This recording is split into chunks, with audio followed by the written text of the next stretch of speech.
දකින්නවා මං පනවගෙනම් යන්නේ දුරට යන්නේ ඇයි ඔයා ඔබගේ ආදරේ නම් දන්නවා දැන් හිත මගේ නම් එන්නේ ළඟට එන්නේ ඔබ සොයා මේ සංසාරේ ආත්මයක් ගානේ රහසේ තනමු අහස් මාලිගා රහසේ තනමු අහස් මාලිගා රහසේ තනමු අහස් මාලිගා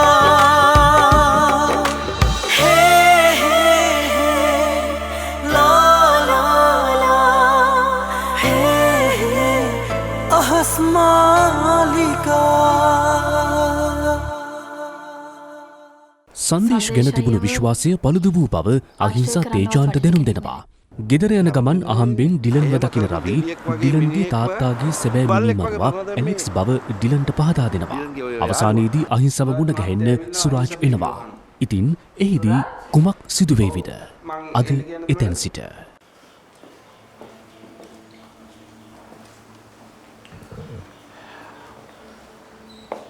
රයි මැඩම් මට අහිංසත් එක්ක ටිකක් කතා කරන්න ඕන තනියම. අහිංසා මැඩම් අපි පොඩ්ඩක් පැත්තකට වුණා නම් නේද හොඳ? සර් තනියමනේ කතා කරන්න ඕන කියන්නේ. කී වැඩක් බලා ගන්නවා. බෙදර රයින් යන්නේ හිටියට කමක් නැහැ.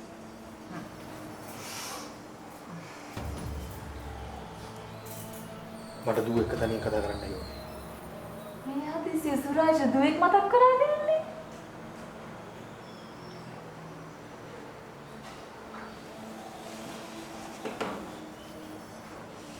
යංකෝ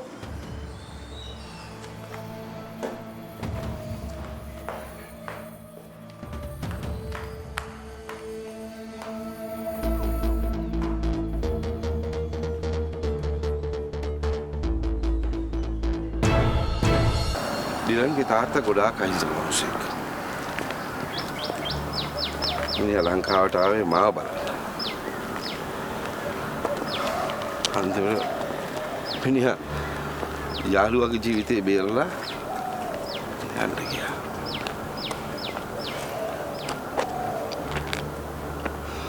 රවි අංකල් මෙච්චර දේවල් වෙලත් ඇයි රවි අංකල් මුකුත් නොකර හිටියේ? ආ?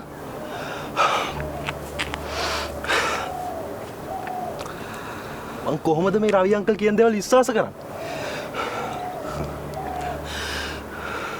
මට මිනිහා මේ වෙලාවේ හවුනා නම් මම මිනිහා ඉවරක් කරලා දාලා පුතා. මිනිහා පැන්නා. මිනිහා රටෙනුත් පැන්නා. මට නිරපරාධ කෙනෙක් යමක් කළාම මං අවුරුදු ගාණක් හරි හිතේ තියාගෙන පන්න පරිගන්න මිනිහෙක්. ඒක වගේ තාත්තා උතර දන්නවා. මට මතකයි ඩිලන්ගේ තාත්තා ඔක්ගෙන මට පැය ගණන් මාව ළඟ තියලා අවවාද දෙනවා.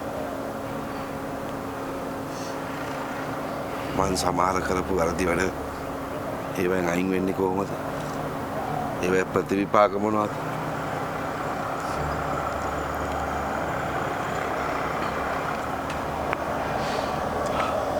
මගේ තාත්තා එහෙම කෙනෙක් තමයි. හැබැයි ඇලෙක්ස්. හැබැයි රවි අංකල්ට යුතුයකමක් තිබුණා. රවි අංකල් මගේ තාත්තා වෙනුවෙන් මොනවද කරේ? මොනවද කළේ?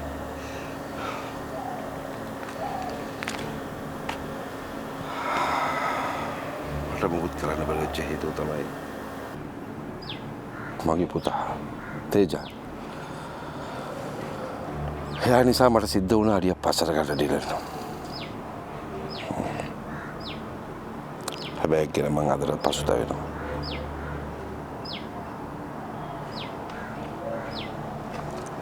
හැබැයි ඇලෙක්ස් අංකල් මට කිව්වේ ඔහොම කතාවක් නෙමෙයි. මං ඔයාලට කිව්වේ ඇත්ත. පිළිගන්නවද නැද්ද කියන එක ඔයාගේ වැඩක්. ඒක වගේ අයිති. මට ඕන මගේ තාත්තා මරු මිනි මරුවකින් පලිගන්න. පාට පලිගන්න ඕන නම් මගේ ඔයා හිතනවා නම් ඒ මම කියලා you can do it go ahead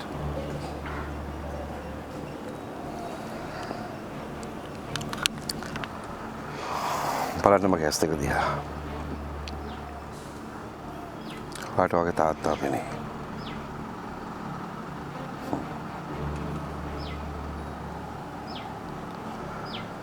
තාත්තා කෙනෙක් කවදාකවත් දරුවෙට බොරු කියන්නේ නැහැ පුතා.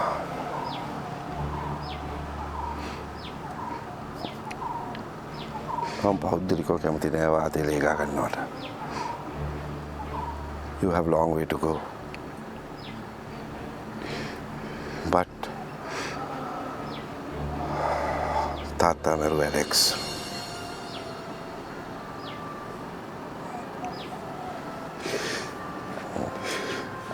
Not me.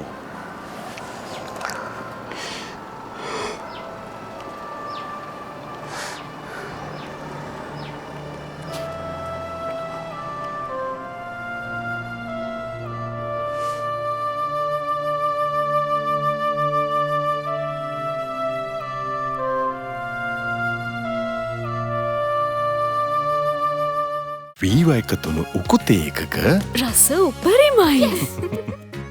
නව වැස්ලින් බොඩි ලෝෂන් සමට ස්වභාවයෙන්ම උරුම නිරෝගී බව සහ පැහැපත් බව රැකදේ.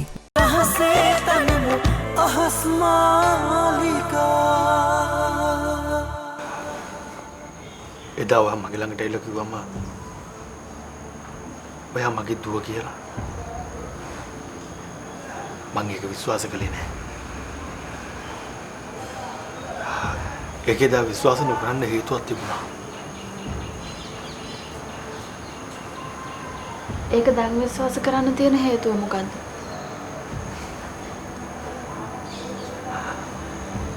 දැන් මන් දන්නවා ඔයා මගේ දුව කියලා.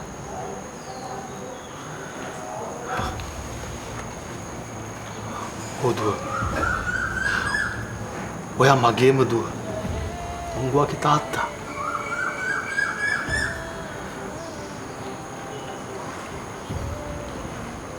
මට සමාවෙන්න.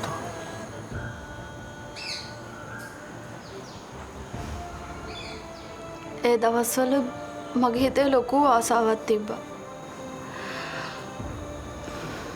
මගේ තාත්තා දුවේ කියලා කතා කරලා මාව පිළිගනී කියලා.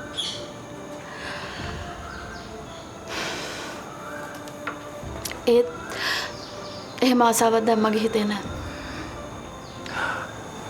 එහෙම කියන්න බෑ. අම්මට පරණත් වඩා ආදරේ. මගේ අම්මා ගොඩාක් දුක් විඳා. එයාට ඒ වගේ ජීවිතයක් ඒ වගේ ඉරණමක් අත්ුනේ ඔයා හින්දා.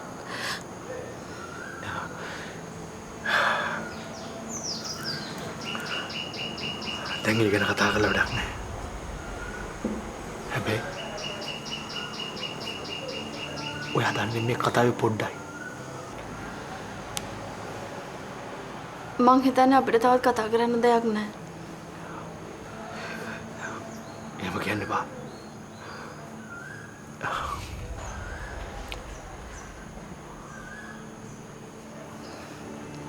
ඇත්තමයි දැන් මගේ හිතේ තියෙන කලකිරීමක්.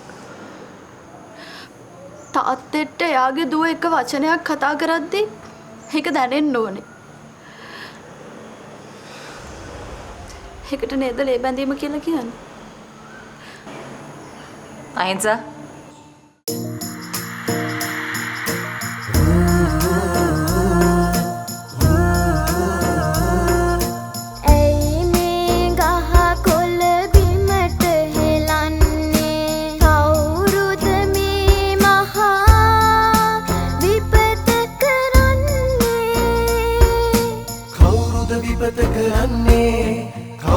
විපත කරන්නේ මගේ පුතේ මේ අපේ රටේ වන සම්පත ටික ටික වෙනසේ එය රැකගැන්ම පුතාගේ අතේ යුතුයකම දැන් ඉටු කරමු පුතේ යුතුයකම දැන් ඉටු කරමු පුතේ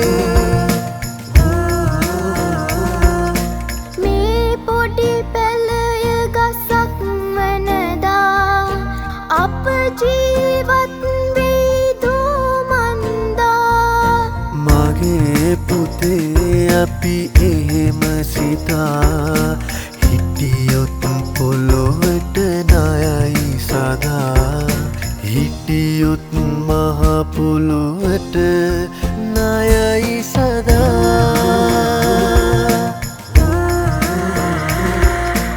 අපේ ජීවිතේ පනනලසේ මේ ගහ කොළ රැකගන්න පුතේ ඔබ දුන් අවදන් පිළිගනිමි මගේ යුතුයකම මා ඉටු කරමි මගේ යුතුයකම මා ඉටු කරමි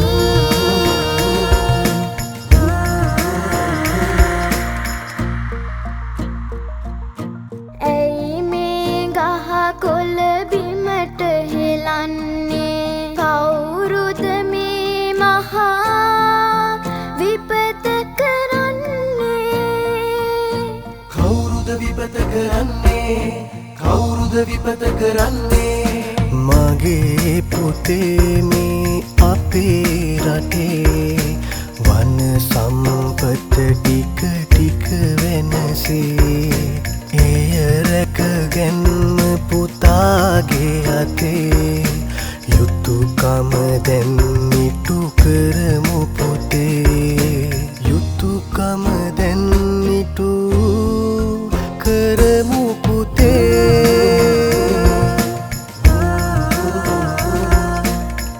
iPanel විශිෂ්ටත්වයෙන් අංක 1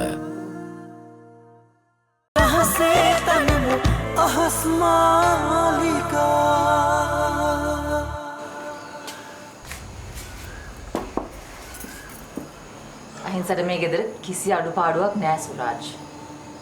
එහෙම අඩුපාඩුවක් වෙනවම ඉඩ තියන්නෙත් නෑ. සුරාජ් මේ දරුවට පාඩුවේ ඉන්න දෙන්න.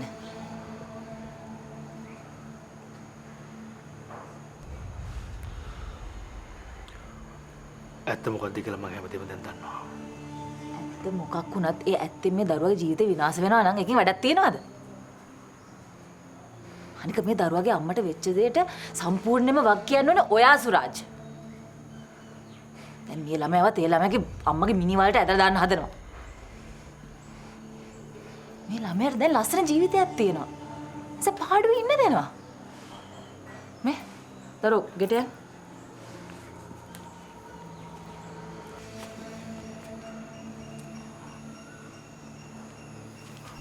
දු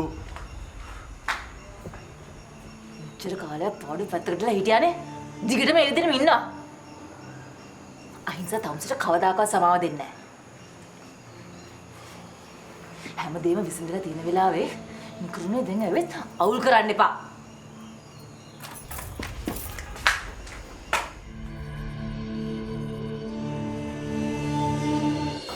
වයිටයි ඇලෙක්ස්ටයි දෙන්නට මොන අහිංසයෙන් ගොඩයක්.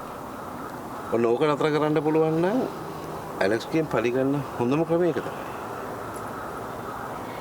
ඩිලන්ව අපිට හම්බුනේ හරිම වෙලාවෙදි නේද රවි? මුදුම ඇන්දිල්ලන්නේ තාත්තා මෙයාව අන්දලා තියෙන්නේ. ඒක ඉතින් ඇලෙක්ස්ගේ ජොබ් එකනේ. ඇලෙක්ස්ගේ නේචර් එක ආයිම තමයි. මට දැන් හැමදේම තේරෙනවා. දැන් ඔයා පරිගන්න කියලා හිතාගෙන මිනි මරන්න ගියොත් ලොකු අමාරුවක් වෙනවා පුතා.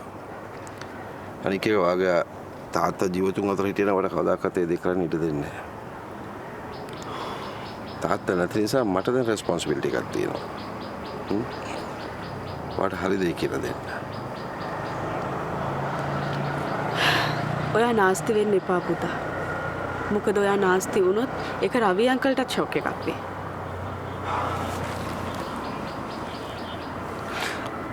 මම ලංකාවට ආවේ රවි අංකල් ගැන ලොකු වෛරයක් හිතේ තියාගෙන. ඒකට වැඩ කරන්න දෙයක් නැහැ පුතා. ඔයා පිළිගන්නේ මේ මිනිස්සු වලට කියපු දේ. ඒකේ කිසි වරදකුත් නැහැ. හා? හැබැයි ඇලෙක්ස්ට නම් අපි රිටර්න් එකක් දෙන්න ඕනේ තාත්තේ. ඇලෙක්ස්ටයි රයින්ට දෙන්නටම ඕන අහිංසාව ඒගොල්ලෝ පැත්තට ගන්න. මොකද හේතුව අහිංසාව තමයි එරික්ගේ ඔක්කොම දේපල තියෙන්නේ.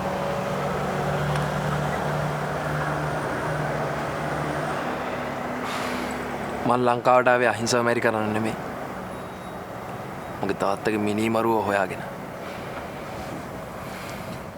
විටමින් E සපිරි සැහැල්ලු සංයෝගය සමතුලට ඉක්මනින් උරාගනි. Pond's Light Moisturizer. හැම රීසන් එකටම හරි. සමේ සහ හිස කෙස්වල සුන්දරත්වය ආරක්ෂා කරලා තරුණ පෙනුම රැකදීලා මට නිරෝගී සිරුරක් ලබා දුන්නේ ග්ලෝ කොලජන්. තාරුණ්‍ය යලි කැඳවන කොලජන් සත්කාරය.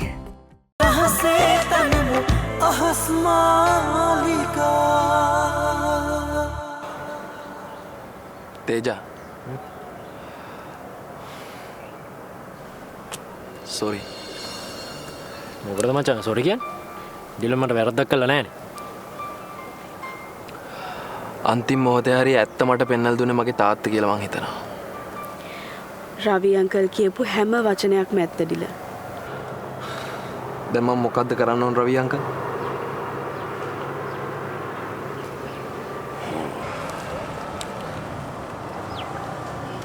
අපි මේ මරණයට පළිය ගමු ඩිලන්. මේ වෙලාවේ අකමැතිම දේ තමයි තේජාන්ගේ අහිංසගේ එකතුව. අපි කරන්න ඕනත් ඒකයි. ඩිලන්ට ඒකට මොනවා හරි උදව්වක් කරන්න පුළුවන් නම් අපිට ඒක කරන්න.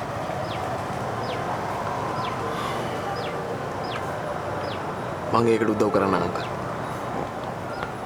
තෑන්ක්ස්. මං හිතුන්නේ දුව එහෙම කියයි කියලා. ඒක ගැන පුදුම වෙන්න ඕනේ නෑ සුරජ්. ඔයාගේ දුවට පිටලා තියෙන්නේ එයාගේ අම්මගේ ඔය මේ මුරණ්ඩු ගතිකුත්. සර් දැන් ඔහොම හිටිය ඇති. එළියට ඇවිල්ලා දුවට ඇත්ත කියමු. එතකොට මේ හැම ප්‍රශ්නම විසඳෙයි. ඒකට තාම කාලේ හරිනේ. අපි තව ටිකක් ඉවසන්න ඕනේ. ඒකට වෙලාවක් එයි. ඒත්ස් සුරජ් මේ මට විරුද්ධව වැඩ කරන එවුන්ගේ ඇත්ත පැත්ත දැනගන්න මට සිද්ධ වුණා මේ ලෝකෙන් චුත වෙන්න. මැරෙන්න. දැන් මම මැරිලා ඉන්නේ. මැරිලා ඉඳගෙන තමයි මුන්ගේ ඔක්කොම රහස් මම එකෙන් එක අල්ලගන්නේ. ඒක ලේසි වැඩක් නෙවෙයි. හැබැයි පුදුම ජොලියකුත් තියෙනවා. මුන් ඔක්කොම නිර්වස්ත්‍ර කරලා තමයි මම මේ ඇස් දෙකෙන් දකින්නේ. ඒක ඇත්ත සර්. දැන් රයිනිල මං දැනගත්තනේ එදා ඉඳලම බලු වැඩ කරන්න කියලා. නමුත් ඔතන ඉන්නවා තව එක්කෙනෙක් දෙන්නෙක් මම විශ්වාස කරපු කට්ටිය. උන්ගෙත් ඇත්ත පැත්ත එළියට ආවා මම මැරුණයි කියලා දැනගත්තන් පස්සේ. දැන් මේක තව ටිකක් ඉස්සරහට මට ගෙනියන්න ඕන. තේරුණා? මේ ඩ්‍රාමා එකේ ඉස්සරහට යන්න තමයි හොඳ සෙල්ලම් මට එළියට එන්නේ. ඒකයි මම මේ ඉවසගෙන ඉන්නේ ටිකක්. එතකොට සර් අහිංස දුවගේ ජීවිතේට රිස්ක් එකක් නැද්ද? නෑ. ඒ දරුවගේ ජීවිතය ගැන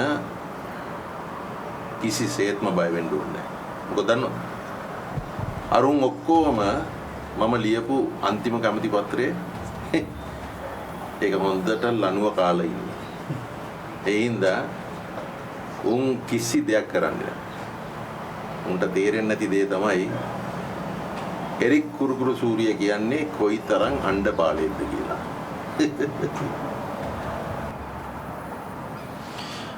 රවිස හෙට ඇවිල්ලා අහිංස දුගේ කසාද ගැන කතා කරලා තියෙනවා. මම දන්නවා විතර නෙමෙයි මම දැක්කා.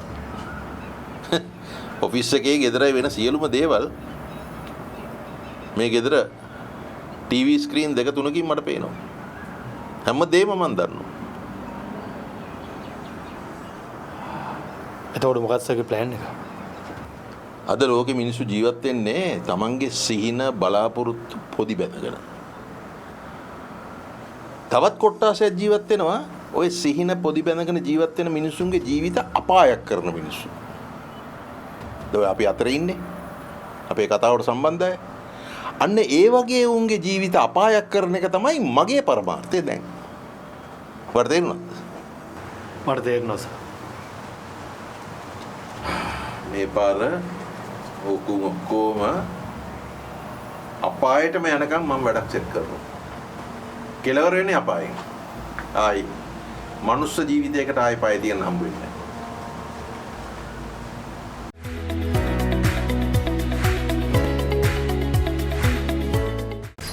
ආයිතේ මේනකොට මේ ළමයි මේ ප්‍රශ්නේ විසඳගෙන නැති කියලා. කතා කරද්දි පොඩ්ඩක් පිළිවෙලකට කතා කරන්න ඉගෙන ගන්න තාත්තේ. වෛරක්කාරයෙක් කියපු රවි විජේවර්ධන දැන් ගෙදරටම ඇවිල්ලා කතා කරලා යනවා. අද මම ඉන්න තැන ඉන්නේ කෙනෙක්ට පුරුන්දුවක් වුණේ හින්දා.